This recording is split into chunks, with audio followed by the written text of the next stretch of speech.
nós, mas sois bem-vindos em nome de Jesus. Vamos estar de pé, igreja. Vou pedir para o pastor Léo estar dirigindo. Ele não está apresentando, está apresentando.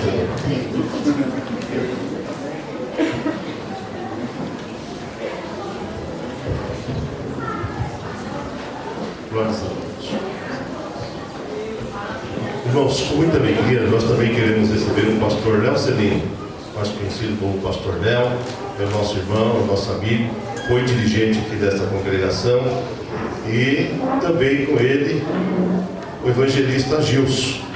O Gilson é figurinha carimbada aqui da nossa igreja. Ele me ajudou muitos anos lá no Parque Pirapuru, e todas as vezes que nós temos algum evento, ele sempre passa a Macedônia e vem nos ajudar, né? São Gilson e o pastor Léo Celino. Vamos recebê-los com bem-vindo bem caloroso? Seja bem-vindo em nome de Jesus. Amém. Deus abençoe ricamente.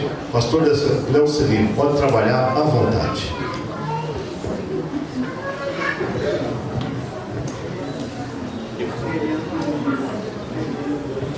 Eu quero cumprimentar a todos com a paz do Senhor. Amém.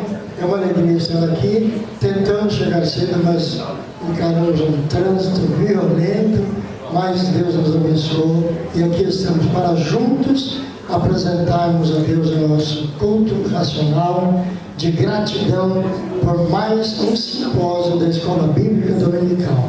Oremos, nós já vamos estar recebendo a palavra, né?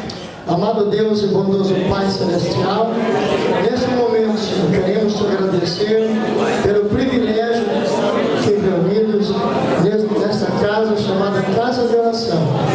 Nesse momento, Senhor, após os louvores que já foram ministrados aos corações aqui nesta noite, Senhor, preparando-nos para receber também a porção da tua palavra, que é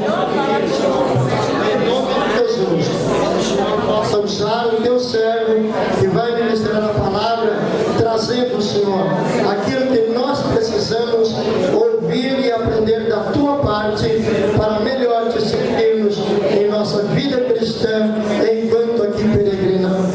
Isso te pedimos e agradecemos em nome de Jesus. Quanto pode dizer amém? Amém. Glória a Deus.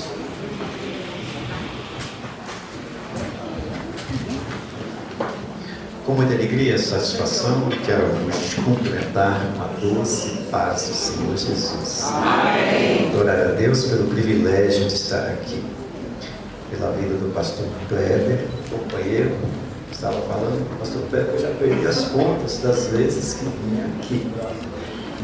Várias vezes em escola dominical, encerramento de escola dominical, e sempre encontrando amigos, companheiros, como vai das pedras do pastor Léo, extraordinário, homem de Deus, Gilson, estamos sempre juntos aí nas batalhas, superintendente da escola dominical, tem um nome bom, César, vai a César, que é César. Os demais obreiros aqui do culto, gente boníssima do céu, temos profundo respeito e consideração, também pelo meu amigo, pastor Clementino, eu chamo ele de pai. O Clementino é um dos homens raros na terra. Raros. Olha, homens igual o pastor Clementino, a gente precisa estar junto dele. Só estar perto dele, igual o pastor do pé, só estar perto dele, a gente já estava como se estivesse perto de Deus. Porque são homens que passam um ensinamento, uma paz de espírito, algo tremendo. Também quero parabenizá-los pelo simpósio da escola dominical. Isso é uma coisa rara. O campus de Guarulhos tem essa peculiaridade de simpósios de escola dominical. Eu já fui em alguns esse ano, amanhã vou em outro. Não sei se amanhã é simpósio também, é lá no Palmira, é simpósio também, né? E de maneira que eu quero parabenizá-los, as congregações, a igreja regional, os discípulos da escola dominical, os professores, superintendência. Isso é maravilhoso, a gente tem que bater palmas. Uma igreja que prioriza a escola dominical é uma igreja que cresce, uma igreja que prospera. Efésios capítulo 4, versículo 13 apenas, não vou trabalhar com esse texto aqui, vocês estão corajosos pegar esse texto aqui, mas é porque vocês gostam de Bíblia, né? Então, é o versículo 13 apenas. 4:13. Querendo, ou melhor, o 13. Até que todos cheguemos ao conhecimento, cheguemos à unidade da fé e ao conhecimento do Filho de Deus, a varão perfeito, à medida da estatura completa de Cristo. Amém? Podeis tomar os vossos assentos. Antes de entrar na palavra, eu sempre trago alguns livros, já é um costume, desde a época de seminário, eu sempre levo livros. Eu acredito que o livro anda, o livro tem perna e anda. Às vezes eu recebo cartas das prisões, e todos os lugares que você possa imaginar, o livro chegou lá, não sei como, mas chegou.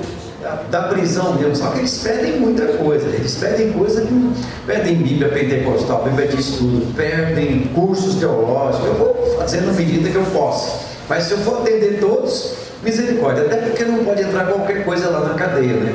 Por exemplo, Bíblias, só pode entrar aquela Bíblia capa mole, não pode entrar capa dura e tal, mas os livros andam. Eu recebi uma carta um dia desse da África, de um artigo que eu escrevia no jornal. Enfim, por isso eu levo. Fundamentos do ministério cristão. Aqui tem bases fundamentais para a vida de um obreiro e os fundamentos, princípios principais. Manual do obreiro que eu já trouxe outra vez. Tudo que um obreiro deve saber da porta até o culto. Muito bom para quem já está no ministério.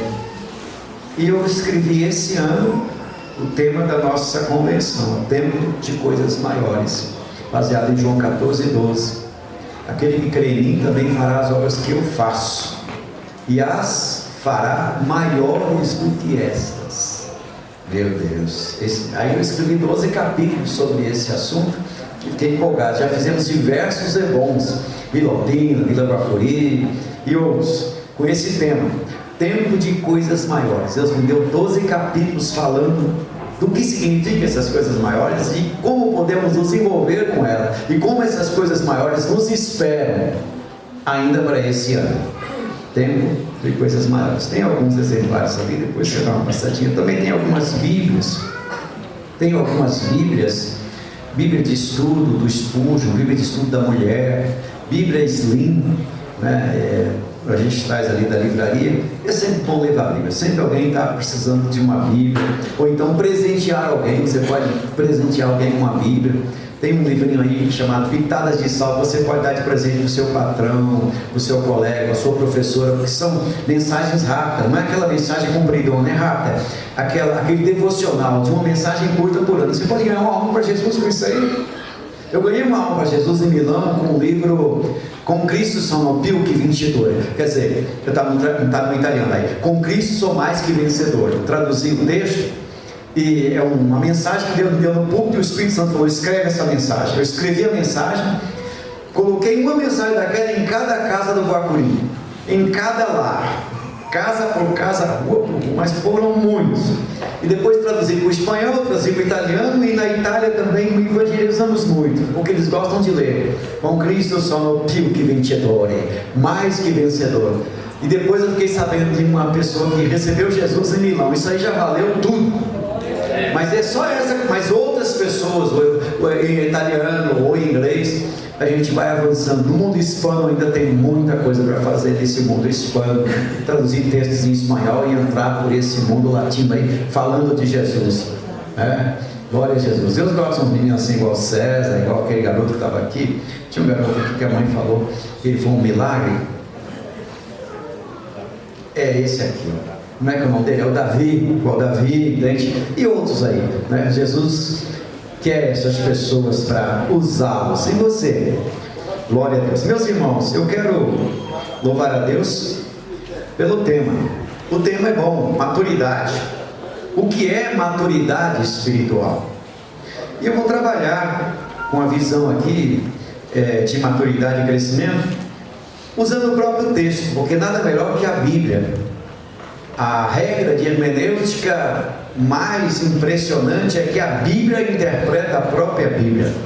Toda pergunta bíblica tem uma resposta bíblica, e se você não achar na Bíblia, sai fora. nem ouça essa pessoa, porque a Bíblia é o livro da vida, é o livro da sabedoria, é o livro da revelação, é o livro da instrução, é o livro que nos levanta, que nos dirige, que nos sustenta, que nos capacita, que abre porta e que dá direção para a vida. Sem a Bíblia não somos nada, mas com a Bíblia somos tudo, porque é a luz, lâmpada para os meus pés e luz para o meu caminho é a tua palavra, Senhor. Glória a Jesus. E falar sobre maturidade é a mesma coisa que falar sobre vocação. Falar sobre maturidade é descortinar o coração para que apareça aquilo que nos dá prazer, satisfação em realizar.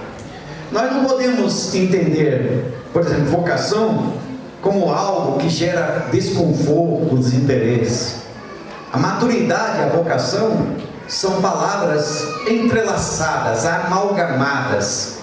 É como se fosse uma simbiose, uma mistura, porque você deve ter prazer de fazer aquilo que faz. Assim é uma profissão, assim é uma vocação. Se você não tem alegria de fazer o que faz, então você não é vocacionado para aquilo. Meu pai era marceneiro, além de ser pastor. E às vezes 7 horas da noite, quando não tinha trabalho, estava lá na marcenaria. Tinha trabalhado o dia inteiro. Eu ficava lá e falava: pai, o senhor não está cansado, pai? O senhor trabalhou o dia inteiro nesse imóvel. Ele passava a mão no queixo assim e falava: meu filho, eu gosto de fazer isso.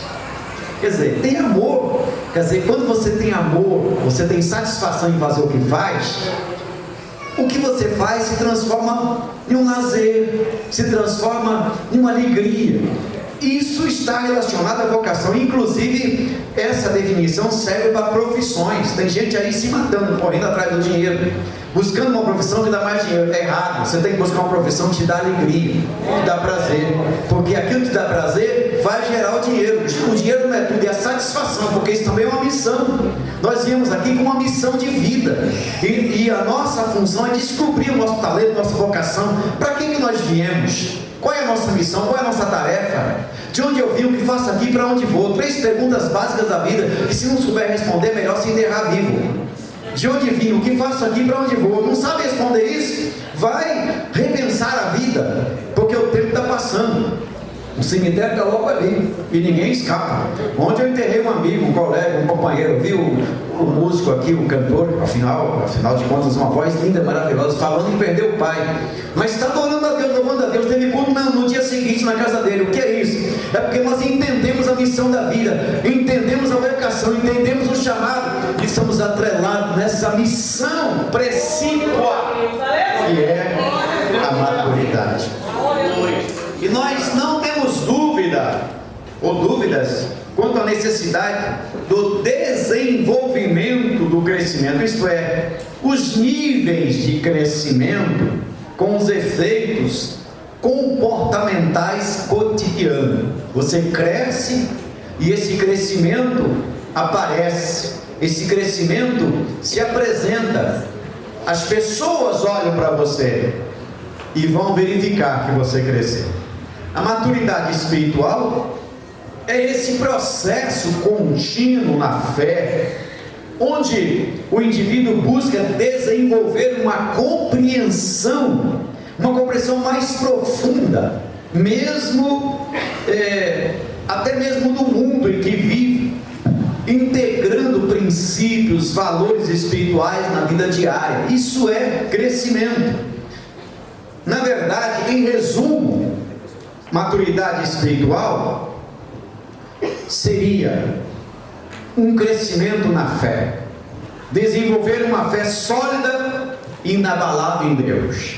Segundo, ter conhecimento prático, isto é, buscar entendimento mais profundo das coisas, está dentro de maturidade.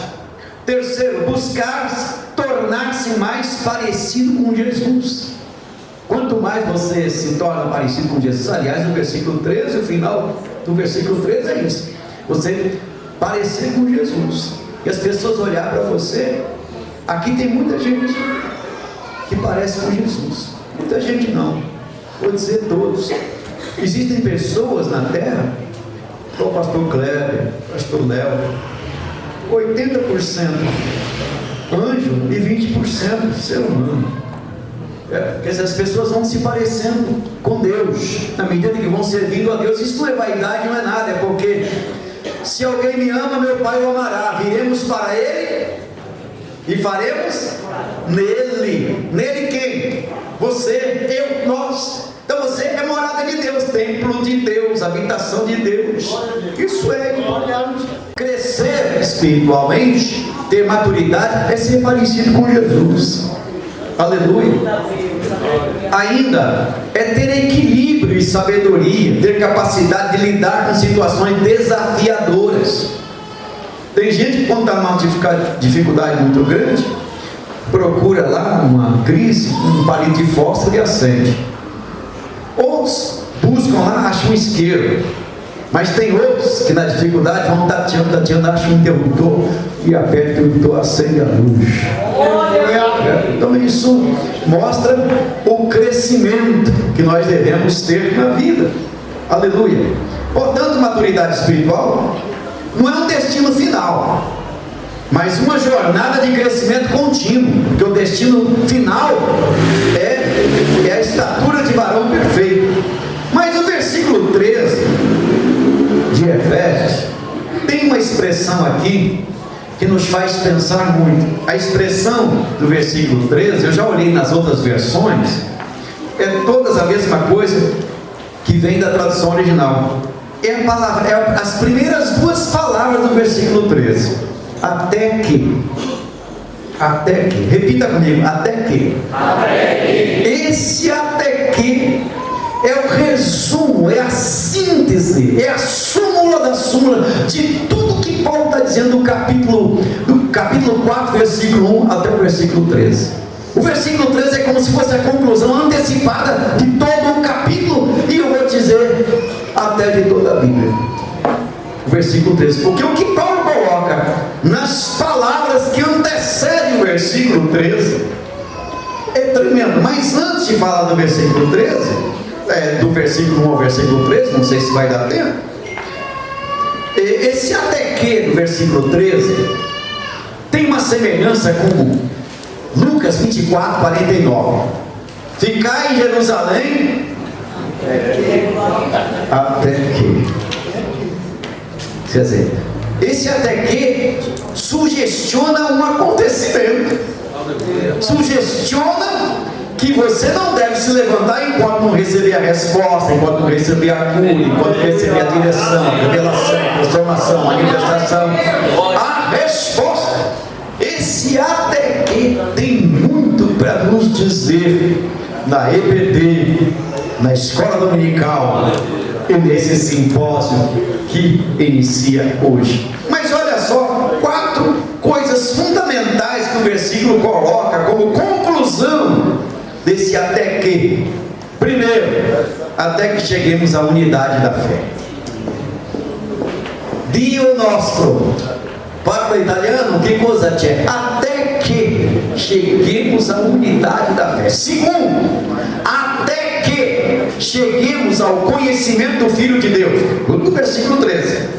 Terceiro, até que cheguemos à medida de varão perfeito. E quarto, até que cheguemos à medida da estatura completa de Cristo. Pronto.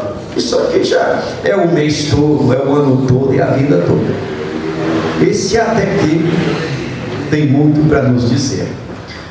Essa palavra até que, eu olhei lá no vernáculo e vi a palavra merque,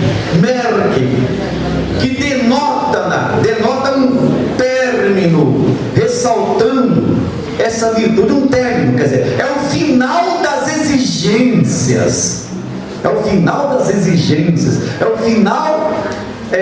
de um longo curso que você recebe depois uma nota, até que você receba.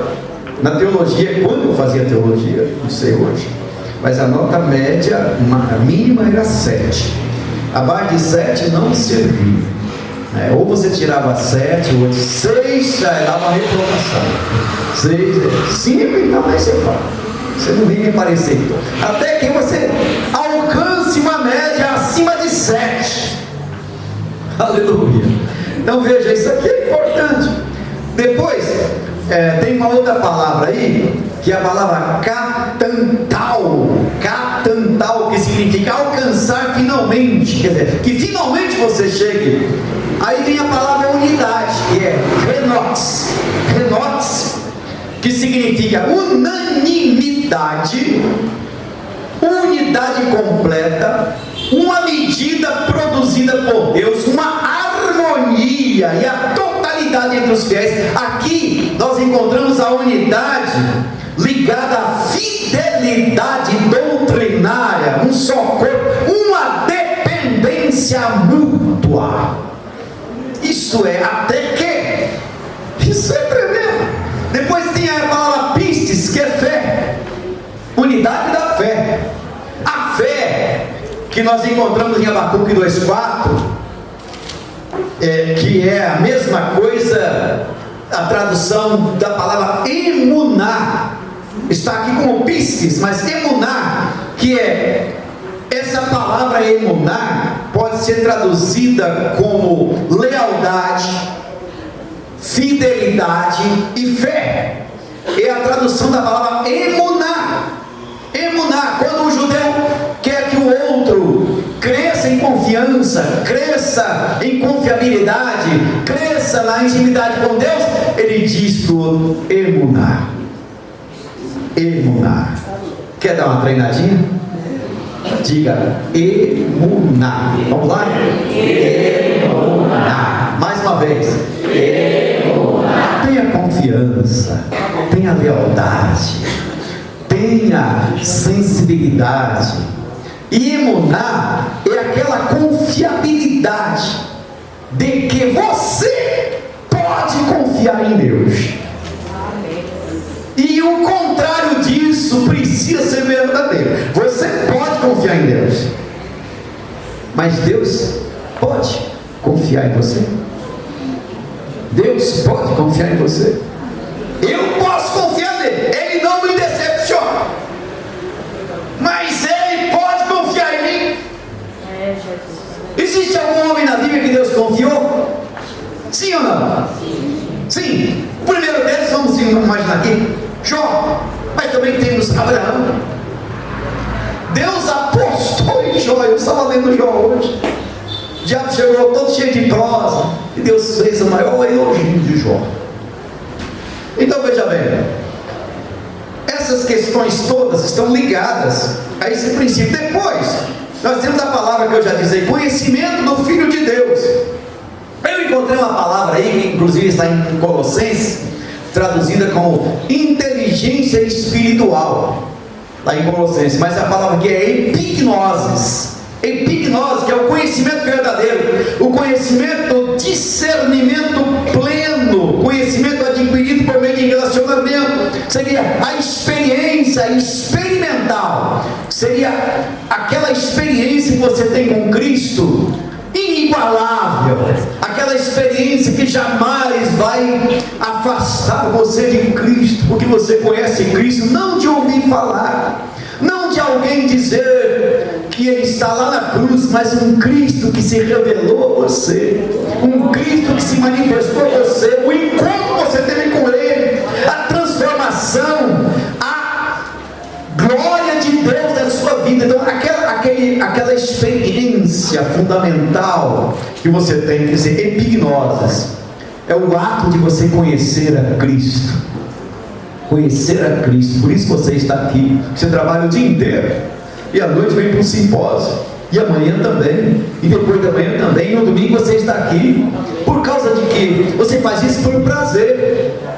Pai, por que o senhor está até 7 horas na marcenaria? Meu filho, eu gosto de fazer isso. Eu tenho um prazer de fazer isso. Você tem um prazer de adorar, de servir, de se abrir diante de Deus, de se derramar diante da sua presença.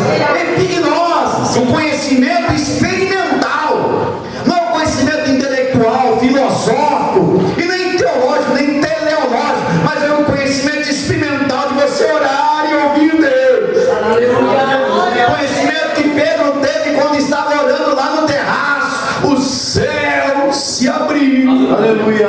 Ele não entendeu bem, mas era Deus dizendo para ele que ele tinha que avançar um pouco mais no conhecimento tradicional tradicional, o mesmo céu que se abriu para Cornélio em Atos capítulo 10. Que é isso? Conhecimento experimental. Aquele conhecimento tão maravilhoso, tão extraordinário. Pedro estava na cadeia preso, a igreja orando por ele. Em Atos capítulo 12, a porta se abre. Onde vai dar Pedro? Se arruma aí e vou embora. Epignosis, conhecimento experimental. A igreja de Jesus tem esse conhecimento. Se você ainda não tem, busque, porque o Senhor dá a todos que o buscam. Isso é o que? Conhecimento do Filho. Aqui no versículo 13 ainda diz, aqui temos uma palavra anerteleos, que é homem perfeito. Homem perfeito, quer dizer, o homem de maior idade, o homem maduro, o homem completo. Aqui tem a palavra maturidade, isto é, o crescimento limite do homem, até onde você pode chegar, sabe a meta, até onde você pode ir, porque nós temos limites, nós não somos ilimitados, né? Nós temos limites, até onde você pode chegar. Existem coisas que você não pode ultrapassar o limite. Se você pular de um prédio, você morre. Já existem os limites estabelecidos. Mas aqui, olha, até onde você pode ir. E aí tem a medida, que é metro relíquia, que é a idade. Seria a maturidade completa. Seria aquela maturidade ideal. E aí tem o finalzinho da palavra aí, que é plenitude. O versículo 13 ainda fala da plenitude.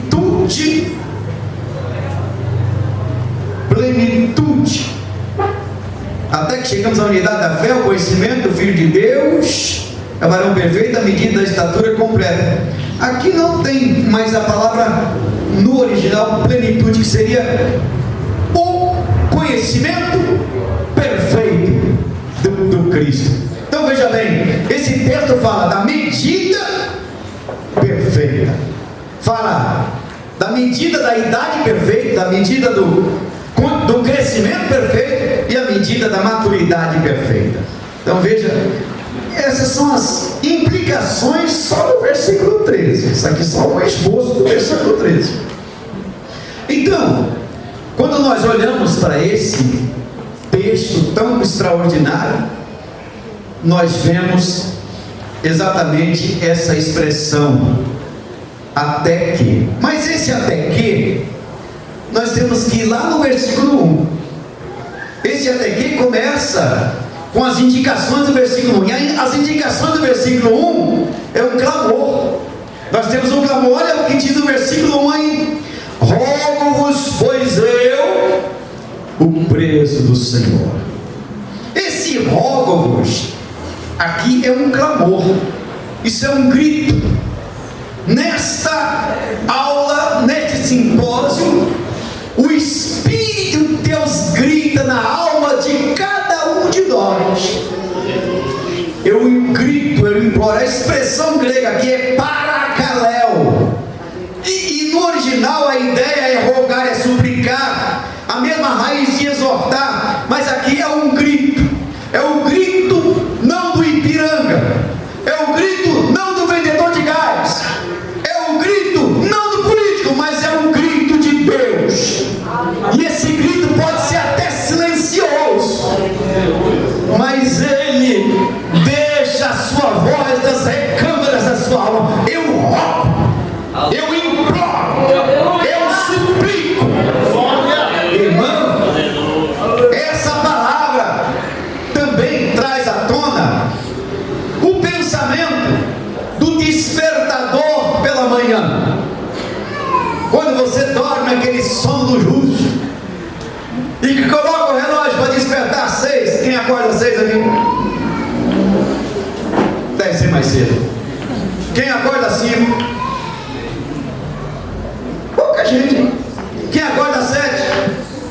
Ah, melhorando. Quem acorda às 8? Quem acorda às 9? Meu Deus, vocês dormem o dia inteiro? Às 4 horas da manhã? Ah!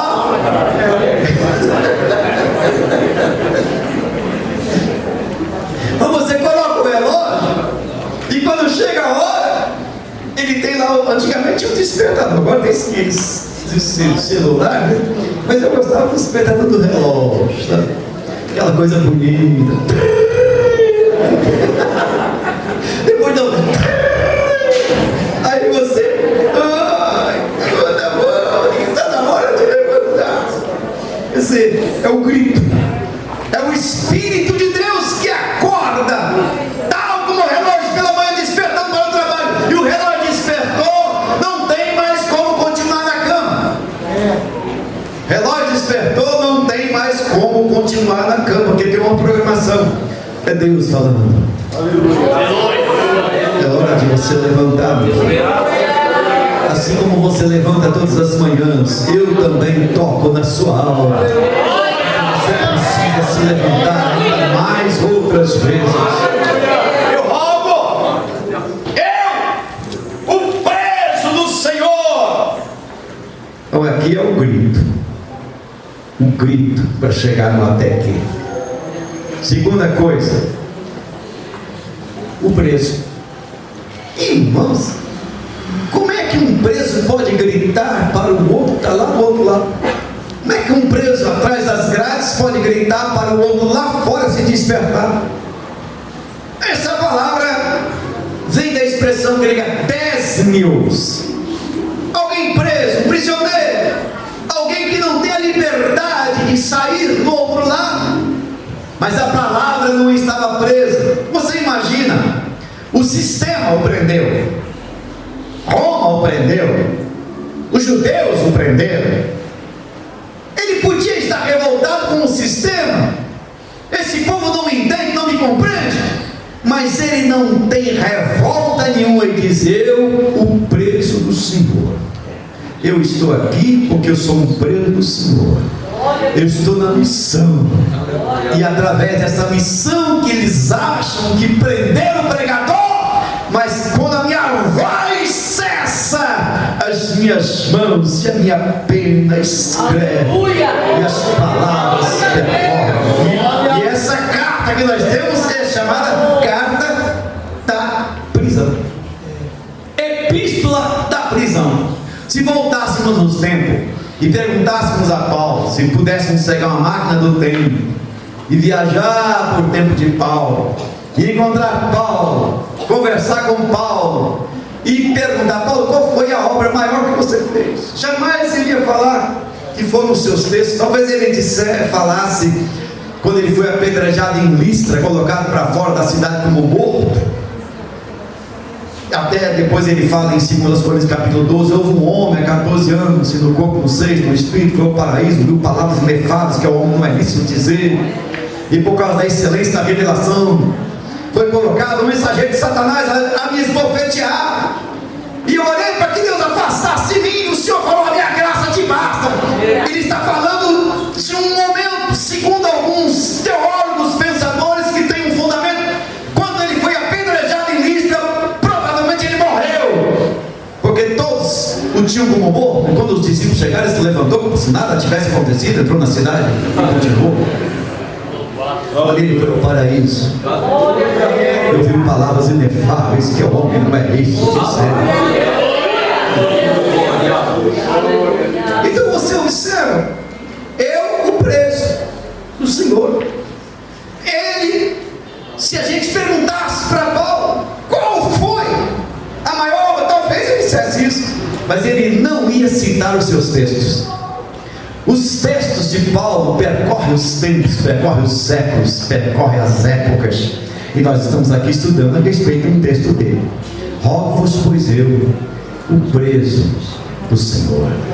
Aqui, irmãos, tem muito para pensar, porque às vezes nós estamos em um lugar que pensamos: mas o pastor está me provando, como pode me colocar num lugar desse? Não tem ninguém, num departamento desse que eu não vejo ninguém, numa missão dessa, mas fique lá, porque foi Deus que te colocou. É Deus que vai te fazer prosperar, é Deus que vai te fazer avançar.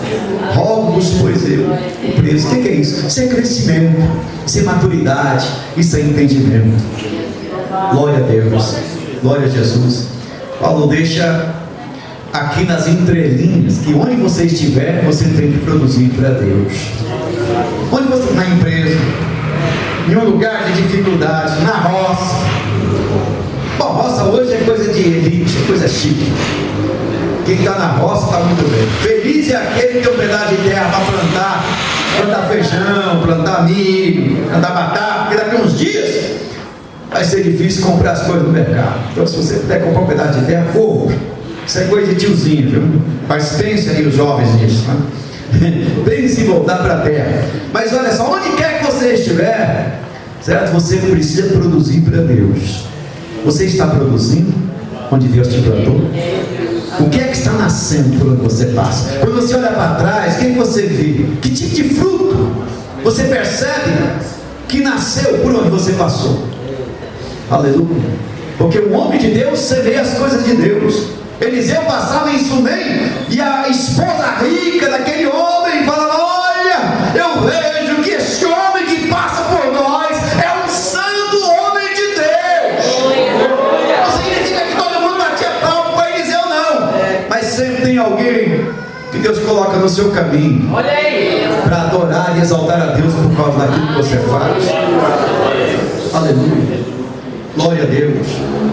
Então, fique aqui nas entrelinhas. Eu, o preso do Senhor. Terceira coisa que gera maturidade: que andeis.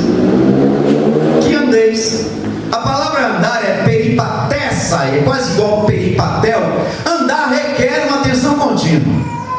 Experimente fechar o olho e ir daqui até a porta. Olha que eu fecho o olho aqui, ó. Ó, já estou com um problema. Será que eu cheguei lá?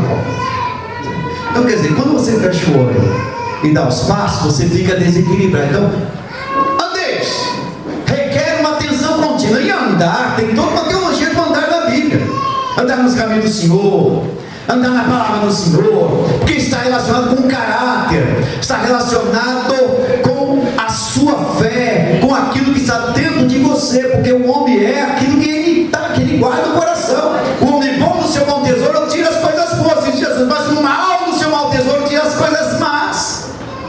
Por isso que depois de você andar 10 ou 15 minutos com uma pessoa, você já sabe quem é essa pessoa, se você for uma pessoa, sabe, inteligente. E é disso que vivem os psicólogos. Chega lá, a pessoa se entrega, tudo, fala: não, você está com esse problema, aquele. Outro dia um rapaz chegou comigo: mas foi psicólogo, dei aula para ele. Eu falei: ai, você é tão bom. Deu aula para o psicólogo. Ele está querendo que você fale mesmo. Certo? Depois que você fala, vai vir o diagnóstico. Entende? Então você sempre coloca para fora aquilo que está no seu coração. E é interessante que você coloque coisas boas no seu coração. Porque à medida que você tem Cristo na vida, Cristo cresce em você, Cristo na sua vida, no seu coração, na sua mente. Paulo fala em 1 Coríntios capítulo 2, versículo 16, que nós temos a mente de Cristo. Quem tem a mente de Cristo, vive como Cristo, age como Cristo, olha como Cristo, toca como Cristo, anda como Cristo. As pessoas olham para ele e vê a atitude de Cristo, o comportamento de Cristo, porque é Cristo nele, é a presença de Cristo nele, é a luz de Cristo nele, é a glória de Cristo na sua vida. Pois é o preço do Senhor, que andeis. Aleluia. Por onde você passa, você é um professor. Por onde você passa, você é um missionário. Por onde você passa, você é um pregador. Por onde você passa, você é um profeta. Por onde você passa, você é um representante de Deus. Por onde você passa, você é a extensão de Cristo. Você chega, Cristo chega. Você toca, Cristo toca. Você olha, Cristo olha. Porque Deus está em você, Cristo está em nós. Mateus 18:20, onde estiver 2 ou 3 pessoas reunidas no meu nome, ali eu estarei no meio delas. Nós estamos aqui em mais de 100, 200 pessoas. Jesus está aqui. Se onde Jesus está, a doença fica, a morte fica, a tristeza fica, a frustração fica. Então Jesus está aqui. Você não tem o direito de voltar para casa. Ele entrou. Toque em Cristo, receba Cristo. Então veja bem, é o andar, pastor Kleber. Quando a gente anda, Deus anda com a gente. Quando você está com Deus, Deus está contigo. Como os pais seus, o preso do Senhor. E andeis. vocação com que foste chamado. Aleluia. Maravilhoso, lindo e poderoso. Aqui tem a palavra chamado. Vocação. Vem da expressão que vem Kalel, Kletos, ou Klesis. Aleluia. Kalel é o verbo. Chamar, convocar.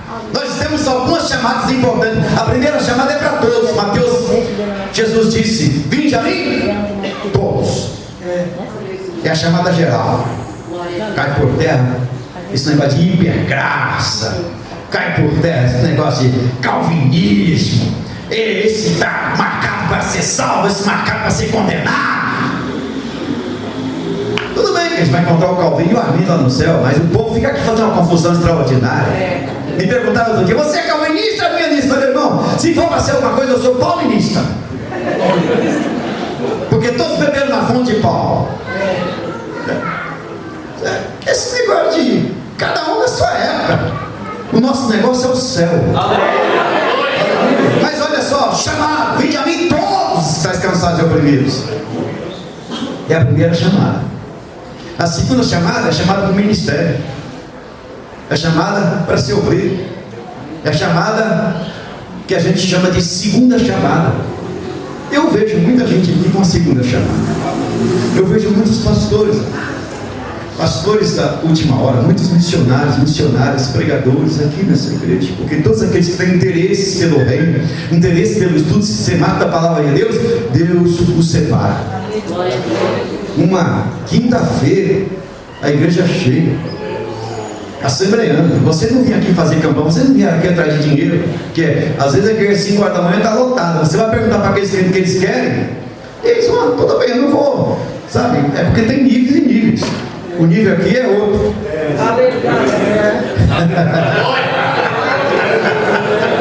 O nível aqui é outro. Eu quero mais de Cristo, eu quero mais graça, eu quero mais unção, eu quero mais sabedoria, mais capacidade. Porque rico eu já sou. Eu fiquei rico o dia que recebi Jesus.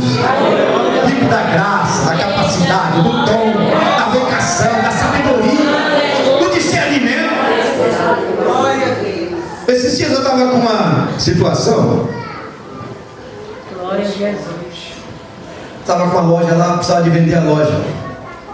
Porque minha filha vai embora para a Itália e eu falei: não dá para cuidar de igreja, de loja. Um montão de coisa. Se bem que podia colocar alguém, eu falei: se eu quero vender a loja. Aí fui orar. Fui orar porque eu creio na resposta de Deus. Eu creio que Deus responde toda oração que você fizer com fé, Deus responde. Qualquer oração que você fizer com fé, eu duvido das minhas dúvidas se Deus não responde. Você pode falar assim comigo: eu duvido das minhas dúvidas? Fale de novo. Pronto, você ficou doido. Isso é uma loucura boa. É uma loucura boa. Sabe, você orei a Deus: Senhor, eu preciso vender essa loja. Deus mostrou 2 pessoas para comprar a loja. 2. E não foi sonho, não, foi visão, revelação. Falei: meu Deus, não posso escolher. Daí 1 semana, 2 semanas, o jornalista Record me procurou: eu compro a sua loja. Depois apareceu outro. Falei: então eu tenho que saber para quem eu vendo. 2 semanas eu já vendi a loja. 2 semanas. Revelação de Deus. Agora, eu sou melhor que você? Niente, como se fala em italiano, niente. Deus responde a todos. Então veja bem, entenda uma coisa: você tem um chamado de Deus, você tem uma vocação do céu na sua alma, no seu coração, no seu entendimento. Você tem um céu dentro de você, você tem um chamado de Deus, você tem um Kalel, o Kletos de Deus na sua vida. Você tem uma vocação, você tem um chamado, você tem riqueza, porque você tem resposta de Deus. Então veja bem: rogo-vos, pois eu, preso do Senhor, que andeis como é digno da vocação com que foi chamado. Você, veja bem, vocação, você foi chamado. Você não é qualquer um. Você não é qualquer um. Porque a igreja, se você estuda igreja vem da palavra eclésia. Veja que o eclésia, o Kalel está lá no meio. O grego é assim, às vezes a palavra está lá no meio, a raiz, aí tem as palavras que vêm antes, depois, e ali no meio está a raiz da palavra. Você pode construir as palavras. O hebraico também tem isso, quem estuda hebraico sabe disso. O latim também tem isso, essas línguas primitivas. Então veja bem, você tem a palavra eclésia, é chamados para fora. A igreja é uma comunidade de chamados. E veja bem, você pertence ao reino, você pertence ao céu, você pertence a uma outra dinastia, você pertence a um outro reinado. Você não precisa ficar preocupado com essas coisas que estão acontecendo aí. Trump, Bolsonaro, Magis, tic-tic, não sei o quê. Essas coisas, não tem que se preocupar com esse negócio, não. Eu estou preocupado com a revelação do céu, que eu quero esse outro reino. Enquanto eu estou aqui, Deus cuida de mim. Enquanto você está aqui, Deus cuida de você, porque você tem um chamado. Você está crescendo para o céu, porque tem dois crescimentos. Tem um crescimento para o inferno e um crescimento para o céu. Estou falando um crescimento para lá. Tem gente que cresce no satanismo, cresce na macumbaria, cresce na incredulidade. É o crescimento contrário. Pode falar decresce, mas a pessoa também está crescendo. Estou falando do crescimento para o céu, na luz de Deus, vocação de Deus. Tem gente que cresce na ciência e decresce na revelação. Quanto mais estuda, mais incrédulo fica. Eu tive professor que não acreditava nem deles mesmo mais, e eram teólogos. Tinha um professor que tinha 3 doutorados. Um dia eu perguntei para ele: o que você tem me dizer a respeito do arrebatamento da igreja? Deu uma gargalhada que até eu estou ouvindo aqui no meu ouvido. Você ainda está nessa? Eu falei: o sangue de Jesus tem poder, seu capeta. Você não crê na revelação de Deus? Não crê? Então veja bem, o chamado de Deus, ele te leva para a maturidade, para o crescimento. O que é maturidade? Maturidade é isso. Maturidade é mergulhar no rio de Deus.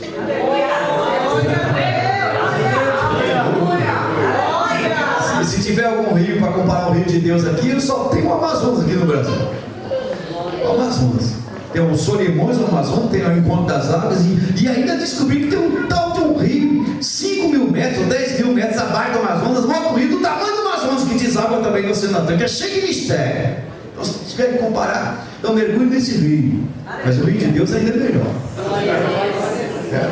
Chamado. Agora, a partir do versículo 2, nós temos aqui algumas coisas que eu chamo de níveis de maturidade. A partir do versículo 2, níveis de maturidade. Primeiro nível, humildade. Quer crescer? Quer ser maduro? Aprenda a descer. Aprenda a descer. Eu dizia sempre, eu estava lá no Ferreira ontem, lá em Francisco Morato, na IPO deles, lá do Ministério Ferreira, pastor Levi, que é outro ministério que é da missão. E aí eu disse lá para eles que antigamente, quando o obreiro estava indo embora, terminava o culto, os obreiros não iam embora. Eles iam para o pastor e falavam: pastor, você precisa de mim por mais alguma coisa? Aí o pastor olhava para ele: não, está liberado. Aí ele ia embora. Amém? Amém. Porque às vezes o pastor aqui não tem isso, é claro. O pastor não tem que fechar a igreja sozinho e tal. Ficava: esqueceram a luz acesa, esqueceram a torneira do banheiro aberta, não sei o quê. Tem as rondas preliminares. Ver primeiro, pode um camarada entrar e ficar preso aí dentro, depois levar as coisas embora. Mas humildade, essa palavra humildade tem várias expressões dela. Tem a palavra tapeinofrosine, palavra quilométrica, mas tem a palavra pitokos, que é a que eu mais gosto, lá em Mateus capítulo 5, versículo 2, que Jesus diz: Makaroi hoi pitokos pneumatus, cuja tradução Makaroi, feliz, Macarius, feliz. É uma felicidade que você não encontra na banca de esquina, no jornal, nem nas livrarias, nem nos programas de computação, nem de filosofia, nem de psicologia. É uma felicidade gerada pelo Espírito. Eu tenho uma perguntinha para te fazer aqui. Você é feliz? Você é feliz, irmã? Irmã, você é feliz mesmo com aquelas roupas que você quer ter e não tem? Mesmo com aquela bolsa de marca? Uma bolsa de 14 mil aí, que está fazendo um bafafá tremendo aí. Meu, não tendo aquela bolsa. Não pode falar teu nome, já deu problema. Certo? Então, você veja que tem muita gente que, mesmo sendo crente, não é feliz. Eu acho que é uma boa pergunta, é uma boa hora você falar para a tua irmã, ainda bem que esse não é o nosso caso, né, irmão? Você é feliz! Aleluia! Bem-aventurado! Mas tem uma palavrinha lá no meio que fala que é pitocosta, que é o pobre, é o miserável, é aquele que não tem nada, é aquele que depende da esmola de outro, depende de um prato de comida, depende de uma agasalho. E se alguém não lhe estender a ele esse agasalho, essa comida, esse prato de comida, ele morre. E esse é o pitocosta. Mas como Jesus teve coragem de falar um negócio desse pra gente? Bem-aventurados os pobres, miseráveis, que não tem nada. Ainda bem que é de espírito. Aí o negócio fica profundo, porque de espírito é assim. Eu sou espírito, você é espírito, mas Deus é espírito. Você é uma casa, um tabernáculo, uma barraca, e dentro de você tem um vento chamado espírito. Onde ele está, eu e você não sabemos. Nenhum médico com seu bisturi conseguiu tocar no espírito de alguém. O dia que ele conseguir tocar, ele vai ser o maior gênio da face da terra. O único instrumento que nós temos aqui na terra que toca na alma, Deus 4, versículo 12, vai lá na divisão da alma e do espírito, juntas e loucuras, e há decidir pensamentos e intenções no coração.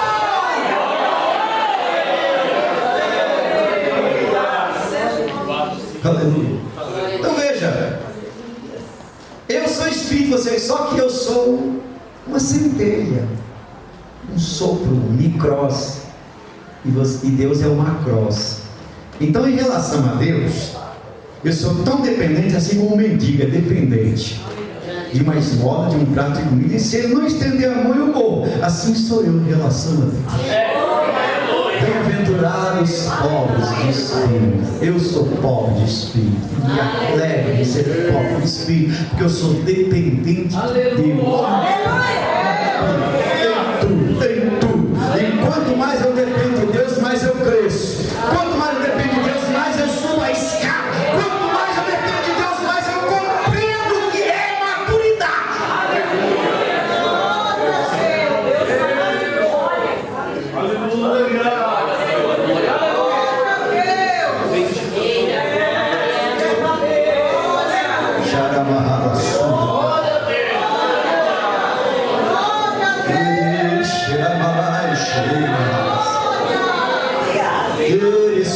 Deus tem coisas grandes, fazendo coisas grandes. Deus tem mistérios grandes nesta igreja, na vida desses outros. Deus tem chamadas grandes, Deus tem portas grandes, Deus tem coisas maiores para fazer na tua vida, filha. Portas maravilhosas estão se abrindo. Abra os teus olhos e entenda o chamado de Deus.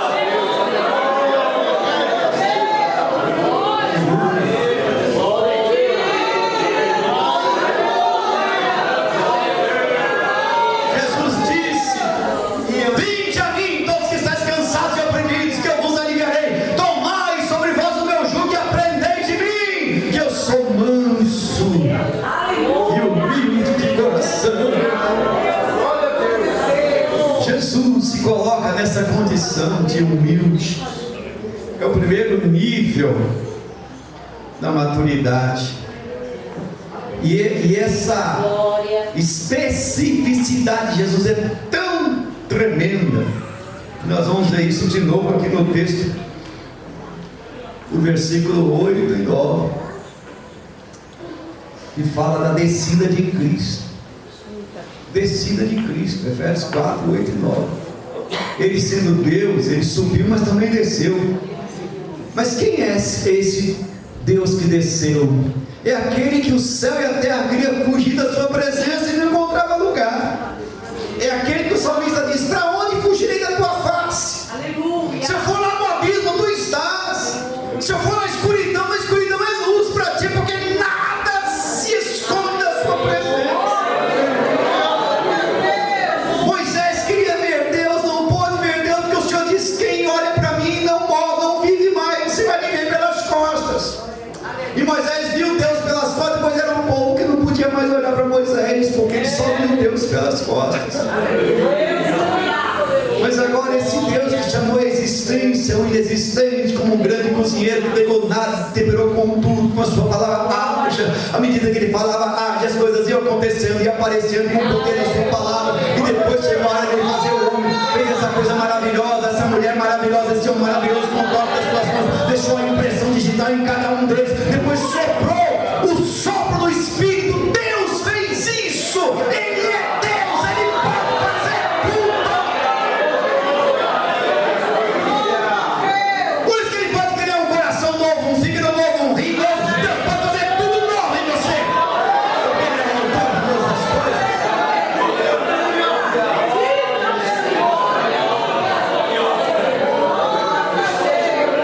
Aí você olha esse ser que nem ser visto pode. Ele vem e desce, se humaniza, fica 9 meses no ventre da mulher, ele sendo Deus, fica no arcabouço do céu de uma criança, ele sendo Deus, obedece o pai e mãe terrenos, bate o martelo na carpintaria de José, chama Maria de mãe, José de pai. Ele sendo Deus, ele desce, anda pelas ruas, conversa com as crianças, depois cresce, anda no meio das pessoas, entra nas casas, abraça, entrou na casa de Zaqueu em Jericó, um cobrador de imposto que os judeus rejeitavam, dormiu lá, disse: hoje mesmo me convém pousar em sua casa, tocar nas pessoas, Deus conosco, Emmanuel, ele desce no seu pão, se humaniza, que é isso, é humildade. Tem gente que não é nada, precisa de martetões, precisa de um montão de coisa, tá chegando aí não sei quem, e às vezes a gente dentro da igreja, sangue e fogo.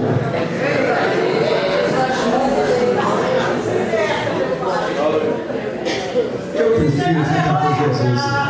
Eu tenho que moderar aqui minhas palavras, não prego mais. Mas irmãos, é a questão da humildade. Olhar para Jesus, pregar a respeito de Jesus, hoje em dia é temerário, porque se você vai falar a palavra de Deus, de repente você é corrigido. Então, peraí, se você coloca lá alguma coisa que o cristianismo faz, a cristandade faz, mas que Deus não aceita, porque nos tempos dos judeus, nos tempos de Israel, era assim: o povo era inclinado à idolatria, e alguns reis lá levantavam o rei, Deus levantava um rei, o rei tirava a idolatria, tirava Xerá, Baal, Astarote, tirava tudo, e aí Deus abençoava, dava igual o rei Asa, venceu 1 milhão de etíopes na guerra. Deus maravilhoso. Deus entrou na guerra, disse: como é que pode? Deus depois ficou com onda. O Abias a mesma coisa, e outro. Aí vem outro e põe a Sera, põe Baal. A igreja às vezes é bem parecida assim, porque de vez em quando tem algumas coisas estranhas.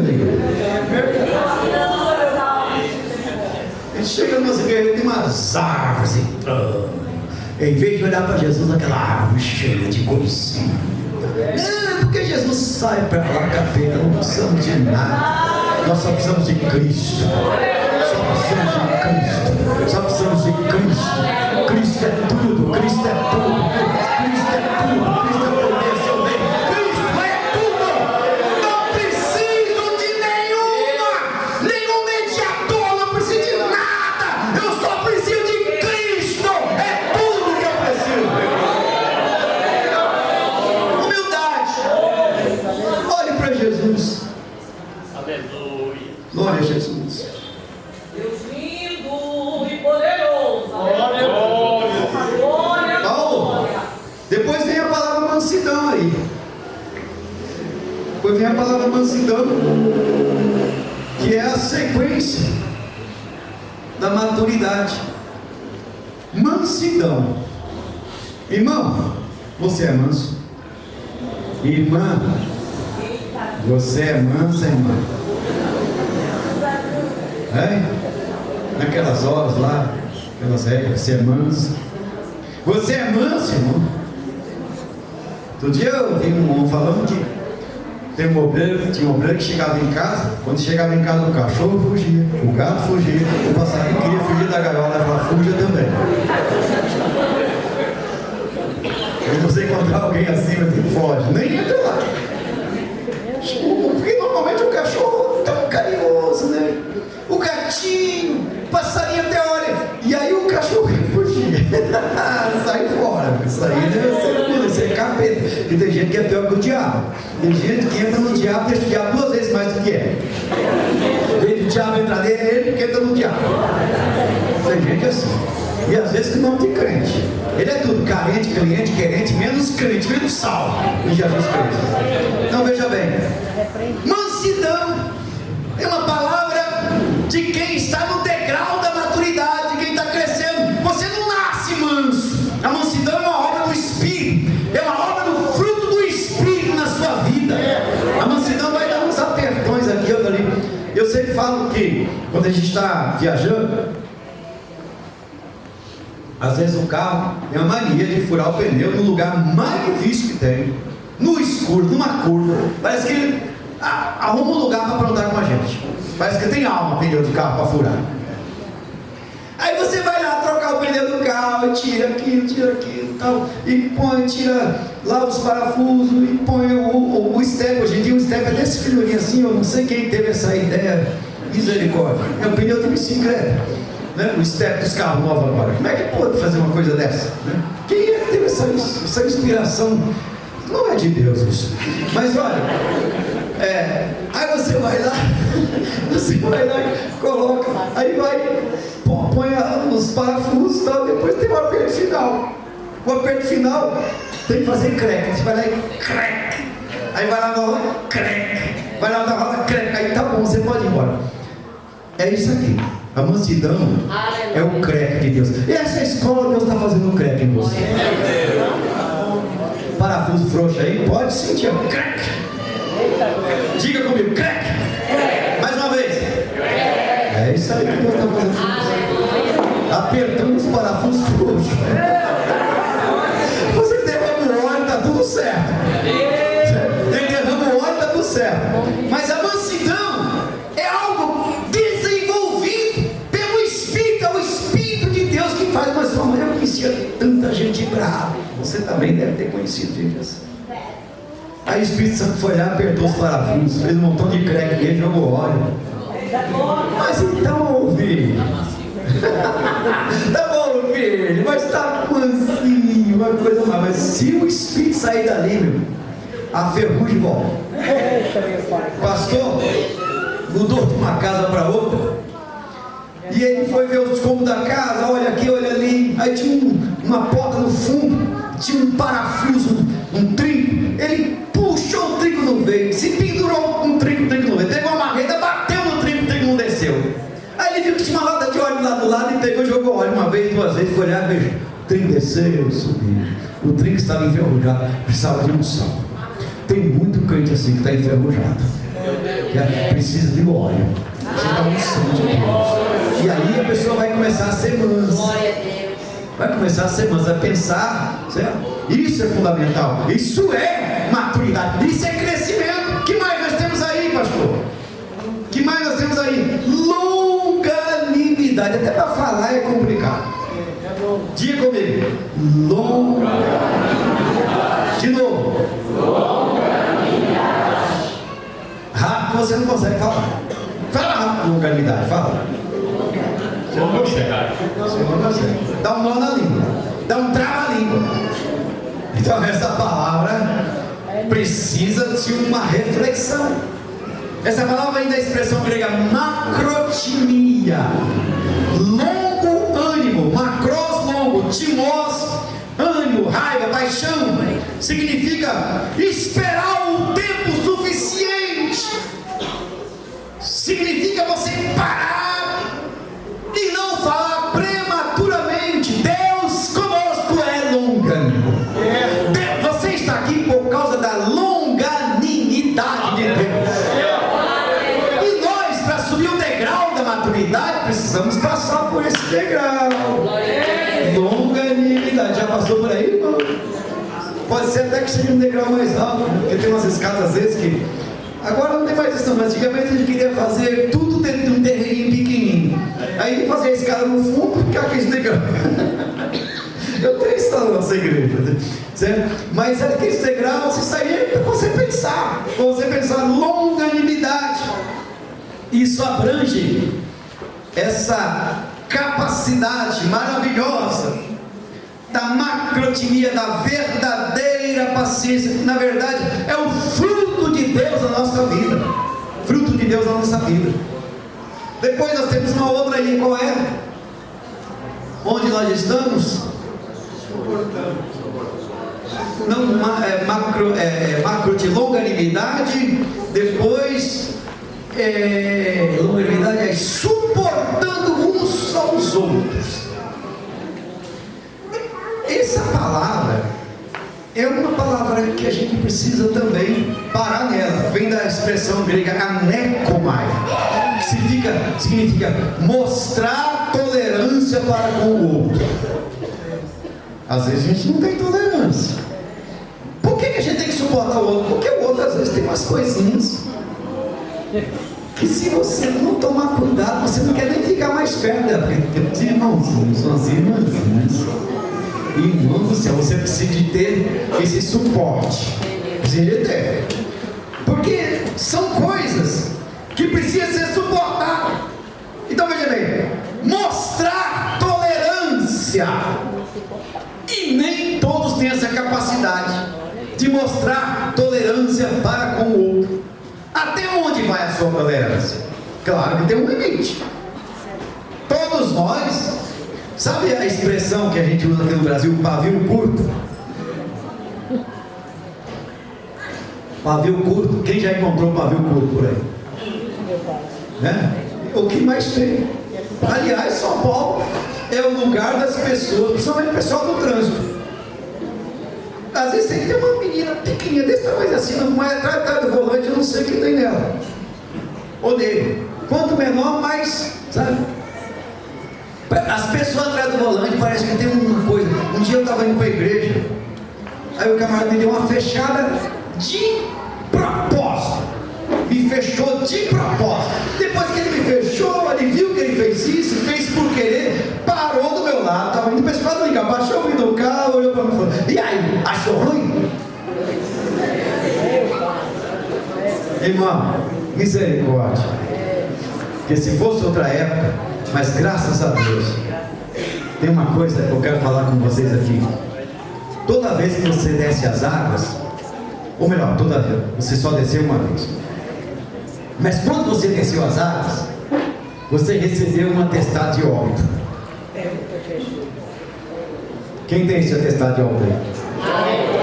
O que significa isso? Morreu. Você morreu. Fala aí pro seu irmão, você morreu. Você morreu. Aí, quem está na cruz tem algum direito, pastor Léo? Pastor Léo, tem algum direito? Aí eu vou entrar na justiça contra ele, contra ela. Eu vou. Você morreu. Quem defende a sua causa é Cristo.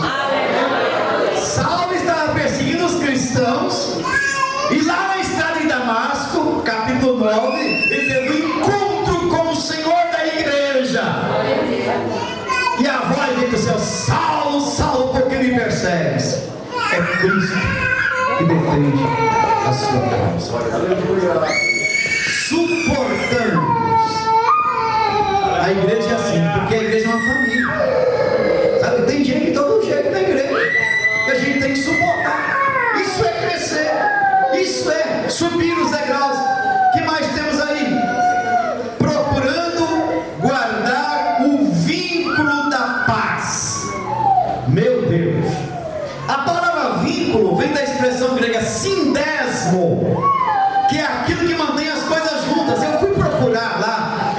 tradução melhor dessa palavra, sabe o que eu comprei?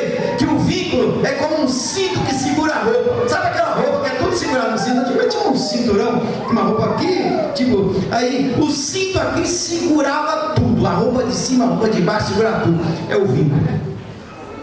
Se você não tiver um vínculo, você fica desnudo. Meu Deus, vínculo da paz é o cinturão que segura a sua roupa para não mostrar as vergonhas. Vínculo da paz, sindésimo. Isso é profundo, porque tem muita gente que já perdeu esse cinturão faz tempo. Qualquer coisa é guerra. O que é isso no sentido de ele se expõe a sua ira, a sua raiva, expõe sua amargura, porque tem muita gente por aí, que não é nenhum de vocês, que tem um porão na vida, o porão da alma, é um quartinho fechado, que ele põe lá a mágoa, a inveja, o descontentamento, a ira, tudo é coisa ruim, ele vai colocando lá dentro, é o quartinho, é o porão, e quando alguma coisa não dá certo, aquele quarto se abre, aqueles demônios se manifestam nele, porque está no quarto dele, está no quarto. Aí você, mas espera aí, como é que essa pessoa é desse jeito? É porque o quarto está aberto, então ele confunde as coisas, ele faz a transferência. Enquanto Jesus não entrar nesse quarto, limpar esse quarto, queimar esse quarto, colocar fogo nesse quarto, não vai dar certo nada na vida. Eu já contei aqui que quando a gente morava na roça, a gente fazia as derrubadas, deixava o mato secar, fazia o acero, que é para o fogo não passar por propriedade do vizinho. Os caras davam um acero para a garotada aí, é como se fosse uma estradinha. Você tirava todo o mato, aí o fogo não passava. Hoje tem outros métodos. O fogo não pegava na propriedade do vizinho. Aí a gente esperava o mato secar, e depois o papai colocava fogo, porque a gente ia plantar milho, feijão, e a gente naquela época podia fazer as derrubadas. Quando o papai colocava fogo naquele mato, aí saía cada bicho lá de dentro, saía escorpião, saía cobra, saía barata, saía aranha, o fogo ia queimando, os bichos iam saindo. É isso aí que acontecer na vida de muita gente. Deixa o fogo de Deus queimar aí que os bichos saem. Deus entra com o fogo dele nesse quarto que só tem ira, tem inveja, tem ódio, tem mágoa. Deixa o Espírito de Deus queimar. Glória a Jesus. É o vínculo. Eu já estou indo para o encerramento, porque isso aqui não acaba nunca. Aí o verso 4, 5. Um só corpo, um só Espírito. Irmão do céu, aqui fala da igreja. Verso 4, 5. Um só corpo, um só Espírito. Como também foi chamado. Eu não tenho tempo para dizer isso aqui, mas aqui fala da unidade da igreja. O que mais temos aqui? Verso 7. Mas a graça foi dada a cada um de nós segundo a medida do dom de Cristo. Você só cresce quando compreende a graça. Estou escrevendo um texto sobre graça, eu terminei. O pastor Bittencourt, que é o irmão dele de novembro. Sobre graça, são 10 capítulos sobre a graça. Aqui entra a preciosidade mais ampla de Deus, que a graça é a manifestação real do amor de Deus a homens pecadores que nada merecem. A graça, eu e você não tínhamos condições de ser nada, de estar aqui, mas porque Deus, João 3,16, nos amou de tal maneira, nós somos agraciados, nós somos chamados. Mas o texto coloca ainda aqui, segundo o dom de Cristo. Esse dom de Cristo aqui é profundo, porque você tem um desdobramento no dom de Cristo. Claro que Paulo aqui vai entrar no dom ministerial, mas tem os dons do Espírito Santo, que Cristo está também, mas nós fazemos a divisãozinha: dons do Espírito, dons de Cristo. Dons do Espírito Santo são os dons espirituais, que toda a igreja pode ser cheia dos dons espirituais, de acordo com 1 Coríntios capítulo 12, versículo 1 em diante, quando Paulo diz: não quero, porém, irmãos, sejais ignorantes acerca dos dons espirituais, que que está lá, dons espirituais, mas a palavra lá é pneumatikos, que é coisas relacionadas ao Espírito. Paulo fala de dons a partir do versículo 4. Aí você tem a palavra carisma ou carisma, mas seria o ambiente da operação do Espírito, aquilo que vai além da nossa capacidade de entender, de acordo com a ação do Espírito, a necessidade daquele momento, que vai muito mais além de 12 dons, vai muito mais além. Não tem só 12 dons, tem muito mais de 12. Mas aqui fala do dom de Cristo, que é o dom ministerial, dons ministeriais, graça que nos foi dada à medida do dom de Cristo. Depois no versículo 8 e 10 que eu já falei, subindo ao alto, levou o cativo ao cativeiro, já disse lá atrás. E finalizando, nós temos o versículo 8 e versículo 10, subida e descida, e nós temos a expressão aqui que podemos extrair daqui: considerai essas coisas. Mas o versículo 11 ele descreve toda a pleiade ministerial. Porque ele desceu, porque ele se humilhou, porque ele ensinou o caminho da descida e da subida. Então, por causa da sua descida, ele deu dons aos homens, e ele deu o ministério cristão. E aqui você encontra no versículo 11 todos os ministérios: apóstolos, profetas, evangelistas, pastores, doutores, todos esses ministros com um objetivo específico. Está no versículo 12. O que diz o versículo 12? Querendo o aperfeiçoamento. Aí você vai buscar essa palavra, aperfeiçoamento. Você tem a expressão grega catartismos. A Bíblia Plenitude tem uma nota que fala disso. Catartismos.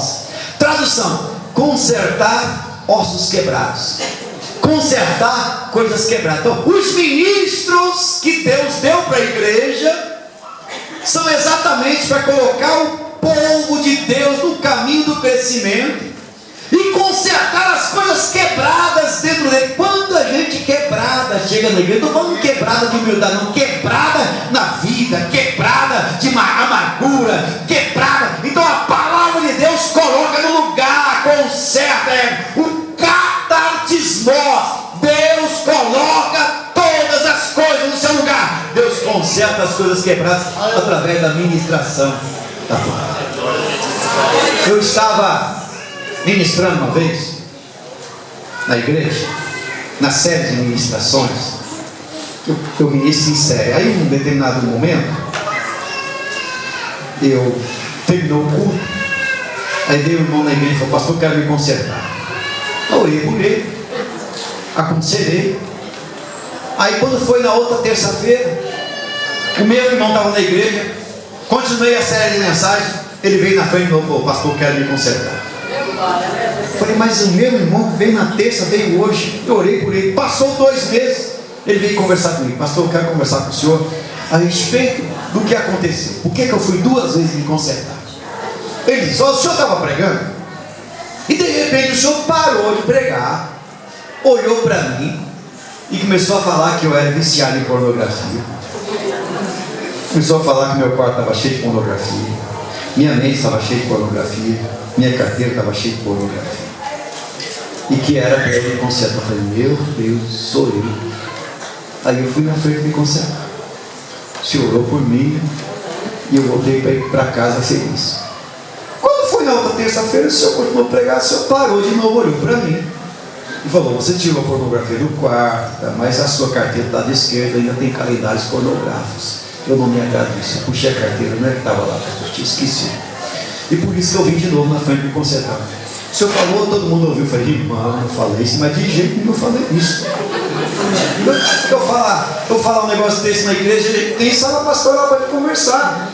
Eu, pelo menos, eu passei para o seminário, fiquei 20 anos no seminário, pelo menos isso eu aprendi. Aí, não, o senhor falou. Eu falei: não falei, falou. O que aconteceu com esse irmão? Meu Deus, que eu vi isso que eu não falei. Aí eu fui analisar a mensagem. Foi uma hora que eu parei de pregar e Deus me tomou em línguas. Eu falei línguas e ele entendeu em português. Falei em inglês, ele entendeu tudo que tinha que entender, e nem eu sabia que tinha falado aqui. É o catartismos de Deus, né? Deus conserta as coisas, Deus coloca as coisas no lugar. Então, terminando, versículo 13. Até que, você percebeu que tudo isso aqui é até que? Então, que o até que seja uma realidade na sua vida. Eu, finalizando, eu li uma história de crescimento muito interessante, que fala que toda a sociedade tem aquela festa às vezes de debutantes. Os Estados Unidos tem muito isso, quando passa da idade. Sei que hoje em dia as idades já não batem mais, porque com 10 anos a criança já sabe tudo. Mas ainda tem aquela tradição, levar a filha, de 15 anos, aquela coisa toda. Mas tem umas sociedades que esse negócio ainda é muito interessante. E tem os índios Cherokees, que eles têm uma tradição muito interessante da juventude.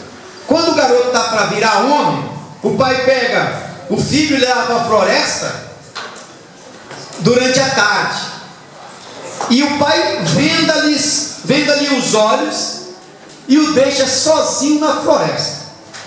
O jovem índio senta no topo de uma montanha durante toda a noite e ele não pode remover a venda dos olhos até que o raio do dia brilhe. É um rito que todos têm que fazer. Ele não pode gritar por socorro e ele fica ali amedrontado. Ele pode ouvir toda espécie de barulho, animais selvagens, cobras, insetos, vento, mas ele não pode tirar a venda dos olhos. Ele precisa ser homem para ficar com aquela venda nos olhos a noite inteira. E ele não pode também contar a experiência dele para ninguém. Aí o tempo passa naquela agonia toda, naquela dificuldade toda, e de repente o dia brilha, o sol brilha, e ele vai lá e remove a venda dos olhos, e ele olha e vê que o pai dele está o tempo todo do lado dele. Aí ele cresceu, ele virou homem. Deus te chama para essas coisas. Você pode estar passando por dificuldade, problemas, seja lá o que for, mas Deus está aí o tempo todo do seu lado. Deus abençoe, te guarde. Essa é a porção que Deus me deu. Cresça, porque Deus tem muito para fazer com você.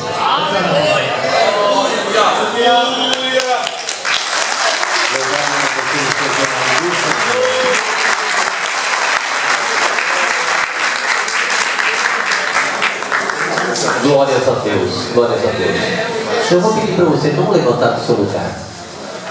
Nós vamos ouvir um louvor ainda, como o Evandro vai louvar ao Senhor, e você vai continuar o culto agora com o seu bem, ofertar a obra do Senhor para que esta obra seja contínua. Amém? Então abra o seu coração, mas abre a carteira também, né? O coração e a carteira, tá bom? Abençoe a obra do Senhor.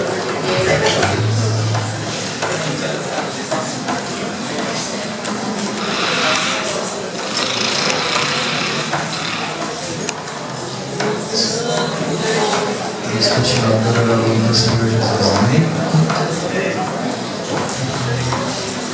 Eu sou jovem, mas eu amo o hino antigo. E ele diz assim: um dia tudo irá findar. Um dia Jesus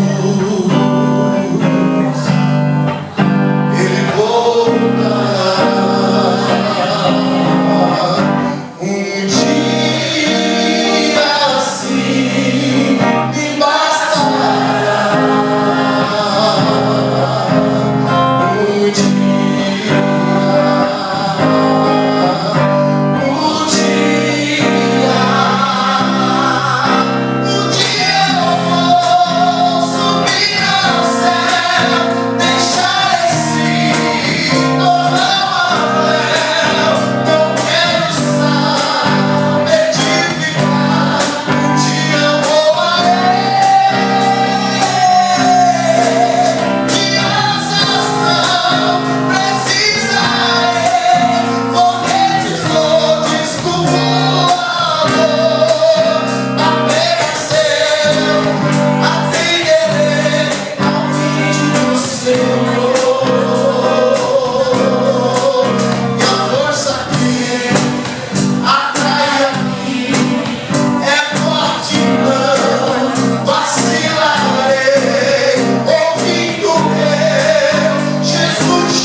Deus, glória a Deus.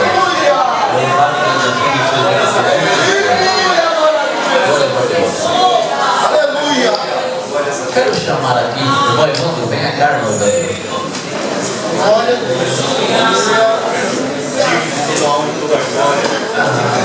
Deixa eu chamar aqui o professor Marcondes, por favor, Marcondes, venha cá. Só um minutinho. Marcondes vai estar. Quero agradecer a Deus pela vida do cantor que nos atendeu prontamente. Sobe aqui, por favor. Marcondes estará entregando para você essa lembrança em nome da EBD do Parque Jandaia.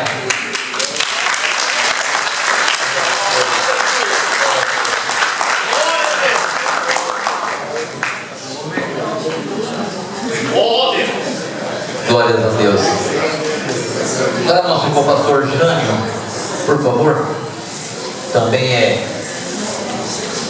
é nosso conselheiro da Escola Bíblica Dominical, estará entregando ao pastor Elias Cross.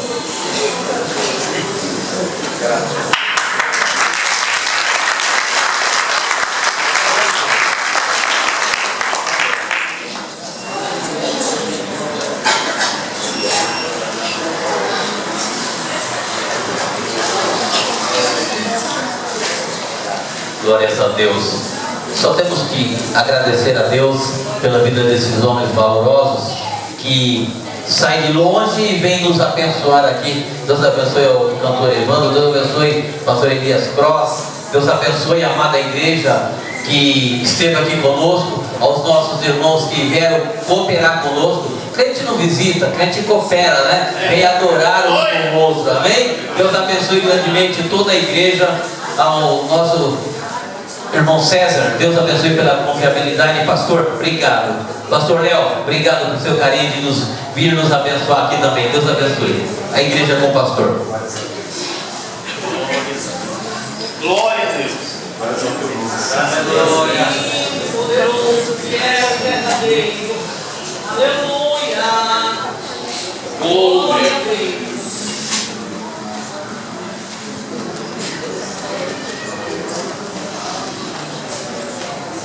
Deus maravilhoso, fiel, aleluia.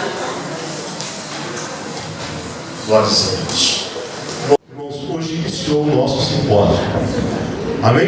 Amém. Amanhã nós teremos mais uma reunião, mais um culto, e o início está marcando às 19 horas. O pastor Léo me optou em vir pela Juscelino, mas hoje estava ruim. Né, pastor Léo? E o pastor Elias Cross, ele veio pelo WhatsApp aí, veio pelo WhatsApp não, veio pelo Rodonel, perdão, e rodou um pouquinho, mas chegou primeiro que nós, e ele veio de longe, de Diadema para cá é longe, né? Então, irmãos, amanhã nós estaremos aqui também com o início às 19 horas. E você não pode perder a bênção da manhã. Amém? Então, há uma informação que a cantina está funcionando. E você puder abençoar a cantina, você pode estar passando lá. Há algumas coisas importantes. E todos vocês sairão daqui para os seus lares já com a barriga cheia. Gostou da saladinha? Vamos ficar de pé? Quero agradecer ao pastor Elias Cross, também ao nosso novo cantor, a pastora Ardene, a esposa do pastor Elias Cross. Deus abençoe ricamente, e a todos que cooperaram na noite de hoje aqui conosco. Deus abençoe de forma especial.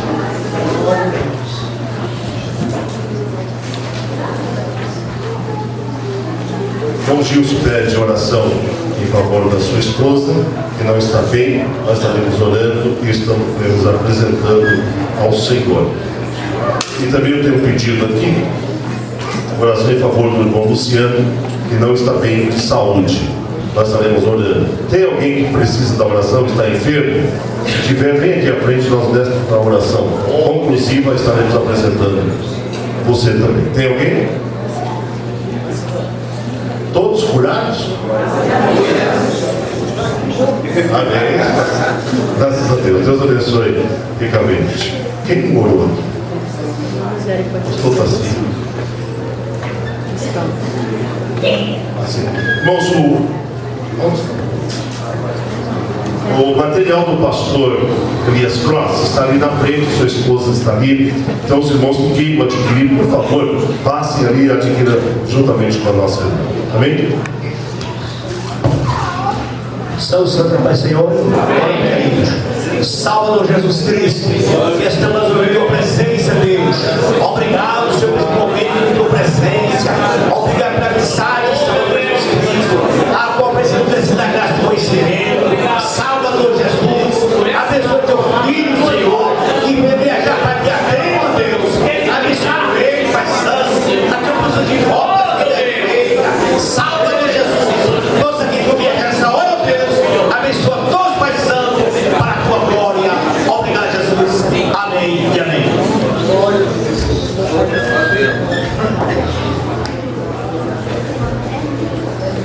Se Deus é por nós, quem será por nós? O Senhor é meu pastor. O amor de Deus, a graça de Jesus Cristo, as doces consolações do Espírito Santo, seja com todo o povo de Deus. E todos digam amém. Deus abençoe a todos os irmãos.